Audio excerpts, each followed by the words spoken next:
Assalamualaikum warahmatullahi wabarakatuh. Selamat sore semuanya. Nah, di sini saya akan menjelaskan sedikit tentang pengantar bisnis retail. Nah, jadi tujuan video pembelajaran ini dibuat untuk mengulang kembali pelajaran bisnis retail jika kalian tidak memahami atau kurang jelas tentang pelajaran yang ada di kelas. Nah, jadi pengantar bisnis retail ini pada pertemuan pertama akan kita bahas tentang definisinya, karakteristiknya, kemudian jenis-jenis bisnis retail, dan contoh bisnis retail yang ada di Indonesia. Oke, mari kita lihat definisi dari bisnis retail.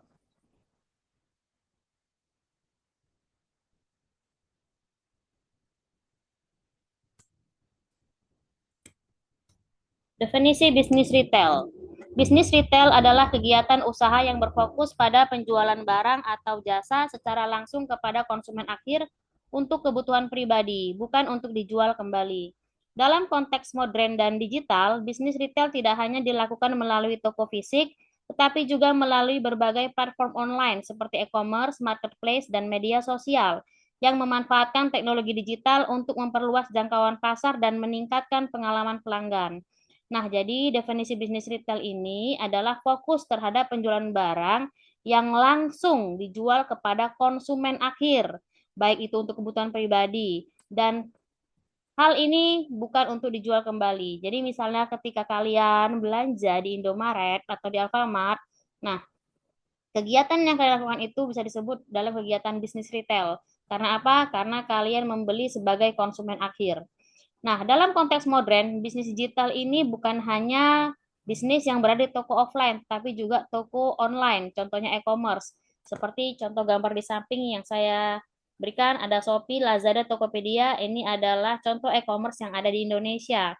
Kemudian marketplace. Nah, marketplace itu hampir semua sosial media ini mempunyai marketplace. Definisi bisnis retail menurut para ahli. Di sini saya kutip menurut pengertian dari Kotler dan Keller tahun 2020, Berman dan Evans tahun 2019. Nah, menurut Kotler dan Keller, seni bisnis retail adalah proses menjual barang atau jasa kepada konsumen melalui berbagai saluran distribusi dengan tujuan memperoleh keuntungan. Nah, jadi pada pengertian dari Kotler dan Keller, retail ini seperti menjual barang jasa kepada konsumen melalui berbagai saluran distribusi. Jadi saluran distribusinya ini banyak, bisa jadi cara langsung maupun tidak langsung, seperti di e-commerce ya, yang tujuannya untuk memperoleh keuntungan. Kemudian Berman dan Evans, nah bisnis retail adalah aktivitas bisnis yang menambah nilai pada produk atau jasa yang dijual kepada konsumen untuk keperluan pribadi atau keluarga. Nah, jadi retail ini seperti aktivitas untuk menambah nilai. Kenapa dikatakan untuk menambah nilai? Karena pada saat ini ya, kita ambil dalam konteks modern. Jadi retail ini kalau kita berbelanja melalui e-commerce, contohnya Shopee dan Tokopedia. Nah, kita beli produk itu bisa sesuai dengan keinginan kita. Jadi kita tidak perlu menawar, kita tidak perlu melihat misalnya berapa size-nya, karena pada tampilan e-commerce sebuah produk itu sudah dijelaskan secara deskripsi. Nah, oke, selanjutnya bagaimana ciri-ciri bisnis retail? Nah, ciri utama bisnis retail ini yang saya kutip ada tiga. Yang pertama, berhadapan langsung dengan konsumen akhir. Kemudian yang kedua, penjualan dalam jumlah satuan atau eceran. Dan yang ketiga, bagian akhir dari rantai pasokan atau supply chain. Nah, jadi ciri-cirinya ini dia langsung berhadapan dengan konsumen akhir. Misalnya ketika kalian membeli sebuah misalnya minuman atau makanan ringan di Indomaret. Nah, kan itu langsung kalian.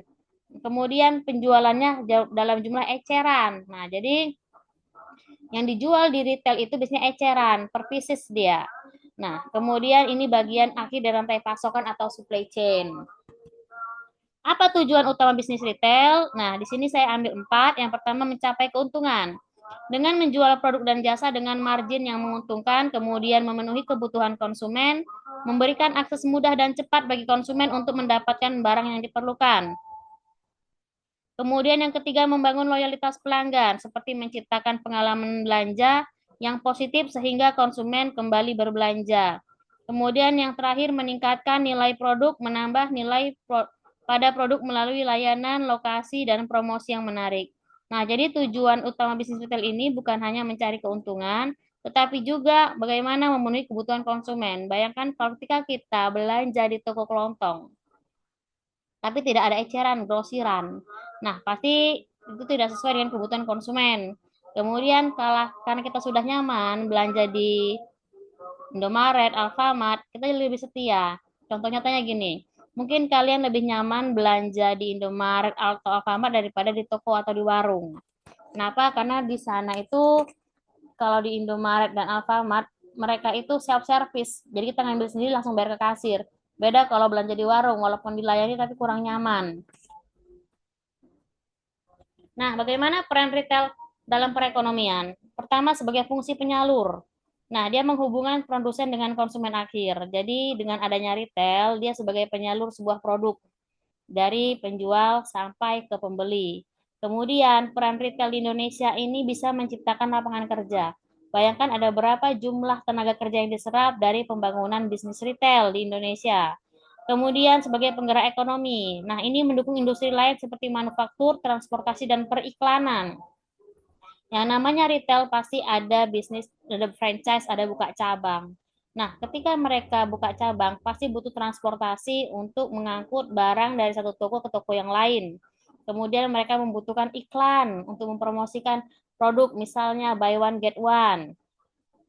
Kemudian yang terakhir sebagai sumber pendapatan pajak. Nah, otomatis ketika dibangunnya suatu usaha retail, itu akan memberikan pajak kepada negara yang menyebabkan roda perekonomian terus berputar.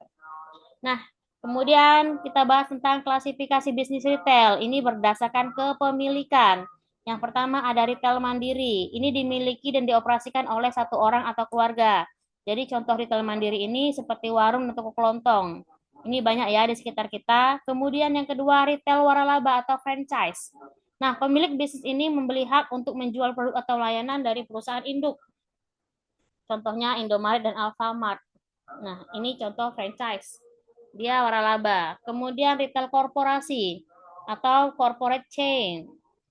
Terdiri dari beberapa gerai yang terikat dalam satu manajemen terpusat. Contohnya swalayan besar dan departemen store. Nah, jadi contohnya retail korporasi di Indonesia adalah Matahari Department Store, Sogo. Nah, kemudian klasifikasi bisnis retail berdasarkan lokasi dan format. Toko khusus seperti specialty store menjual produk tertentu secara mendalam, contohnya butik, pakaian, toko buku. Nah, ini bisnis retail berdasarkan lokasi ya. Nah, contohnya Gramedia, kemudian butik pakaian tertentu, nah, misalnya Elzata. Nah, kemudian toko serba ada, departemen store, menawarkan berbagai macam produk yang dikelompokkan dalam departemen berbeda. Nah, tadi saya sebutkan contohnya adalah Matahari. Nah, di Matahari ini bukan hanya menjual pakaian, tapi ada juga menjual sepatu dan perlengkapan ibadah. Kemudian supermarket, ini menjual makanan dan kebutuhan rumah tangga sehari-hari. Nah, ini contohnya kalau misalnya kalian main-main ke nah, Juya. Nah, itu contoh dari supermarketnya itu bisa dikatakan retail. Kemudian hipermarket, kombinasi supermarket dan departemen store. Nah, ini lebih besar. Contohnya dulu ada namanya Giant tapi sekarang nggak ada. Kemudian Hypermart. Nah, itu ada itu. Dulu Transmart.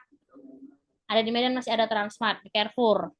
Kemudian retail non toko seperti non store base, seperti e-commerce, penjualan melalui internet atau online.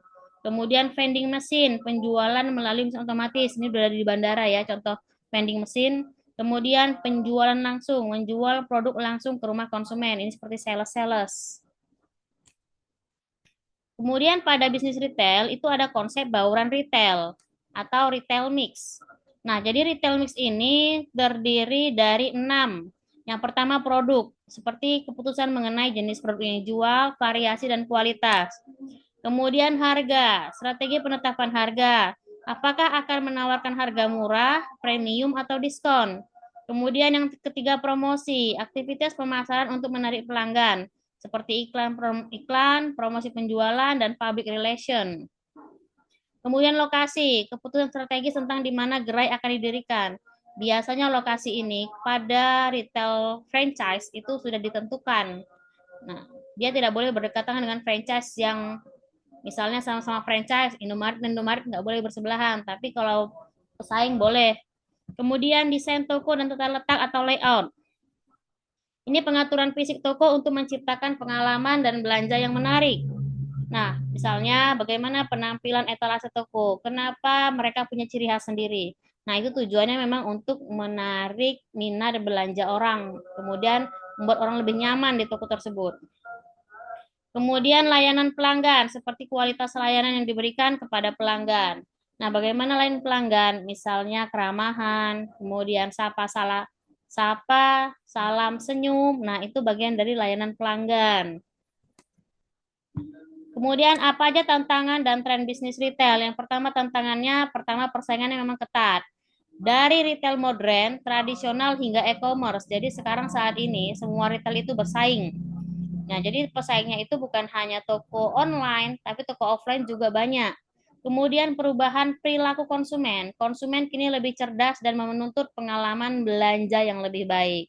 Jadi perilaku konsumen ini seiring berjalannya waktu dengan adanya retail modern, nah mereka lebih suka memang berbelanja melalui aplikasi daripada ke toko langsung.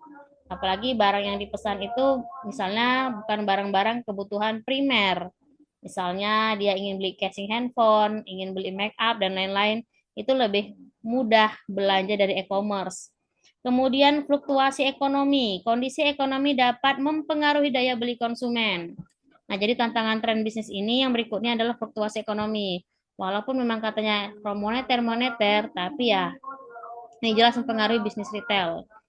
Kemudian kalau berdasarkan tren yaitu omni-channel retailing, ya ini mengintegrasikan pengalaman belanja online dan offline. Jadi misalnya ada toko, kita jualan gitu.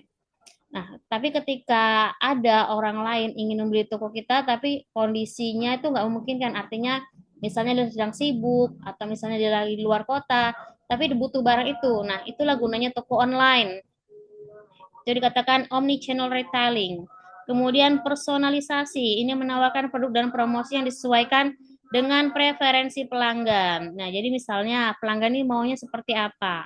Nah, makanya ketika kita belanja di toko online, itu sesuai dengan deskripsi produk. Misalnya kita ingin beli sesuatu barang, sepatu atau tas, itu dijelaskan produknya sesuai dengan budget kita. Kemudian penggunaan teknologi, memanfaatkan data konsumen dan teknologi baru untuk meningkatkan efisiensi dan pengalaman belanja. Jadi dengan adanya data konsumen biasanya gini, sekarang kan semua sudah terintegrasi. Apa yang kita cari di Google, biasanya kalau kita ingin mencari sesuatu itu terbuka di media sosial. Misalnya kalau kita klik kata kunci misalnya sepatu, nanti yang keluar juga sepatu itu. Itulah yang dikatakan namanya algoritma pencarian. Nah, studi kasusnya atau contohnya, nah, retail tradisional, ini kisah sukses warung kelontong yang mampu bertahan di tengah persaingan. Ini banyak sekali ya.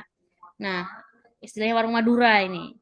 Kemudian retail modern, strategi ekspansi minimarket terbesar di Indonesia. Contohnya Indomaret, Alfamart, Alfamidi. Kemudian e-commerce, ini seperti evolusi toko online dan nampaknya pada retail konvensional. Jadi kesimpulan dari materi ini, bisnis retail adalah pilar penting dalam perekonomian. Kemudian memahami konsep bauran retail sangat krusial untuk kesuksesan. Yang terakhir, kemampuan beradaptasi dengan tren dan teknologi adalah kunci untuk bertahan dan berkembang. Nah, sampai di sini video pembelajaran yang bisa saya sampaikan. Jika kalian ada pertanyaan, boleh kalian tanyakan minggu depan atau kalian menghubungi saya melalui WA secara pribadi atau melalui grup. Terima kasih.